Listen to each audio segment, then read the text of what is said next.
Rebonjour du coup. Voilà, est-ce que ça va mieux après votre verre d'eau? Oui, ça va beaucoup mieux. Très bien. De quoi allons-nous parler aujourd'hui? On va parler de Stuart Turton, donc la traversée du Sahardam, qu'on a pas mal de fois cité dans nos anciennes vidéos. Voilà, nous sommes venus enfin à bout. Qui es-tu, Stuart? Stuart Turton, Ouais. c'est un auteur irlandais. Oui. Voilà, il est connu pour Evelyn Hardcastle. Oui. On va vous mettre les 7 morts précisément, qu'on va vous mettre ici, qui a reçu le prix. Le prix Castle, je t'ai dit, c'est ça? Certainement. Bon, Ça, le prix du premier meilleur roman, en fait. C'est en 2018. C'est ça, c'est parce qu'il a fait fureur chez 10-18, il a été connu pour ce roman-là, qui s'est vachement bien vendu. Mis à part ça, c'est un journaliste. Il a enseigné aussi l'anglais à Shanghai. Il a fait 2-3 chroniques de voyage à Dubaï et il a travaillé pour des grands magazines à Londres. Très bien. Voilà. Et en 2020, qu'est-ce qui s'est passé?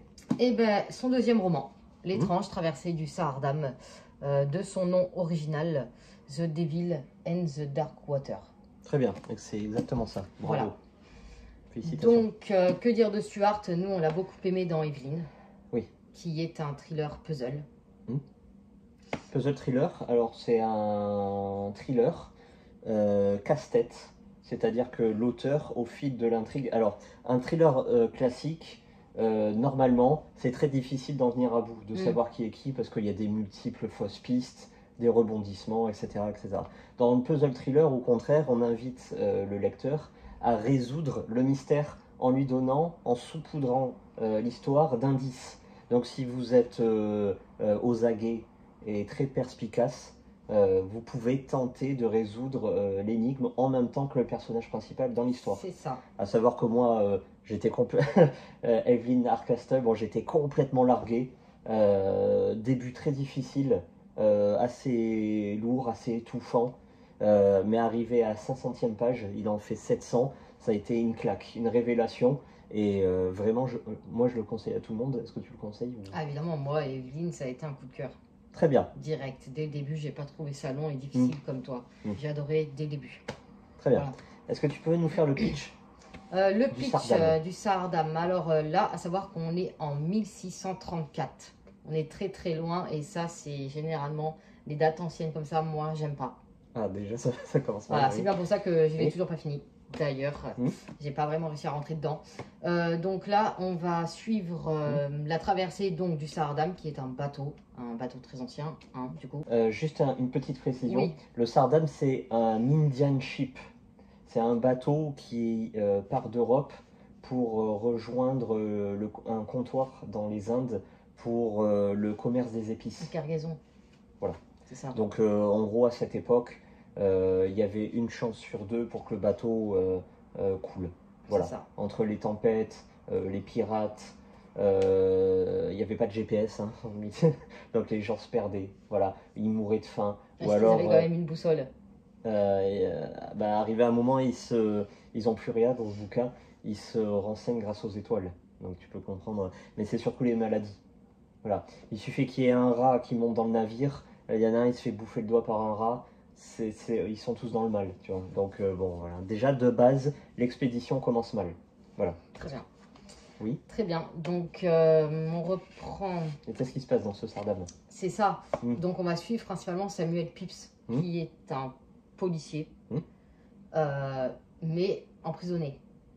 Et il doit faire la traversée dans une soute, dans une toute petite cage, on peut même pas dire ça, une pièce, voilà, il est vraiment en dessous du bateau. C'est le but de le transférer en fait. Voilà. Pourquoi, je ne vais pas préciser. Et il y a aussi le commerce des épices, donc, que je vais préciser tout à l'heure. C'est ça. Ouais. Et il a son acolyte Arendt qui est là pour être son garde du corps, pour le protéger et pour veiller à ce que tout se passe bien. Sauf que dès le début, la traversée n'a pas encore commencé, les gens ne sont pas encore montés sur le bateau, que là on va avoir une sorte d'estropié, pour dire la vérité, qui n'a pas de langue et qui pourtant va se mettre à parler. C'est un lépreux déjà. Voilà, un lépreux, pardon, estropié. Et aussi qui a une jambe en bois où il manque une jambe, enfin il y a un délire comme ça, et pourtant va réussir à sauter. Donc ça, ça relève du miracle. Et évidemment, ces paroles vont pas être... Là, c'est surtout qu'il va prendre feu tout en continuant à faire son speech. Voilà, et puis Donc, surtout, il va leur dire que dans cette traversée, le message qu'il va faire passer, c'est que il faut pas monter sur le bateau, clairement. Voilà, la traversée va très mal se passer, ils vont tous mourir, machin, machin. Le bateau est maudit. Voilà, donc il y a des superstitieux, où il y en a simplement qui vont y croire et qui vont avoir peur, et il y en a d'autres qui vont quand même... Bon, on va pas s'étaler sur ce pitch. Très bien. Est-ce un puzzle thriller? Du coup, non. Voilà. Est-ce comme Evelyn? Non. Pas du tout. Moi, donc, j'ai pas du tout... je l'ai pas du tout fini encore. Je suis encore à l'abordage. Oui. C'est un début très très long, notamment l'épisode du lépreux. C'est bien, mais c'est trop long. Ensuite, on va suivre la femme du gouverneur, parce que c'est un peu lui qui gère aussi la traversée. Elle, clairement, elle est sous l'emprise de son mari, à savoir si c'est même pas un mariage forcé derrière tout ça dans ce temps-là. Mais bon, elle a une fille, elle fait ce que son mari lui demande, donc elle monte quand même dans le bateau. Ça, c'est un personnage assez intéressant quand même, j'ai aimé. Mais après, le reste, je saurais en dire plus. J'ai pas été plus loin, n'empêche que la traversée a commencé. Et leur enquête aussi, du coup, par rapport à ce qu'a dit le lépreux. Et toi, donc? Donc moi, je l'ai lu entièrement. Il y a deux influences, un c'est le Titanic, on va pas se le cacher, parce qu'on voit vraiment l'opposition entre la caste bourgeoise, l'aristocratie, le pôle des... Après, dans ce temps-là, c'était comme ça, je pense. C'était pas que le Titanic. Ouais. T'as les capitaines, le capitaine avec ses seconds, et de l'autre, t'as la classe des gueux, si je peux dire ça comme ça, des esclaves, qui sont dans les soutes, pauvres. voilà, qui dorment et qui mangent avec du pain et de l'eau, bon voilà. Et ensuite la deuxième influence, c'est Sherlock Holmes avec Samuel Pepys. Oui, facile. Voilà, Samuel Pepys qui est ce fameux détective qui est emprisonné, on ne sait pas pourquoi. Et au-dessus de ça, plane cette malédiction. Et donc on se pose plusieurs questions. Qui est donc ce fameux lépreux? Quelle est sa malédiction? Que cache le gouverneur? Que cache le capitaine? Pourquoi Samuel Pepys est enfermé? Etc., etc. Bref. Ça fait 550 pages. Moi, j'ai pas du tout aimé. Voilà, on va être honnête.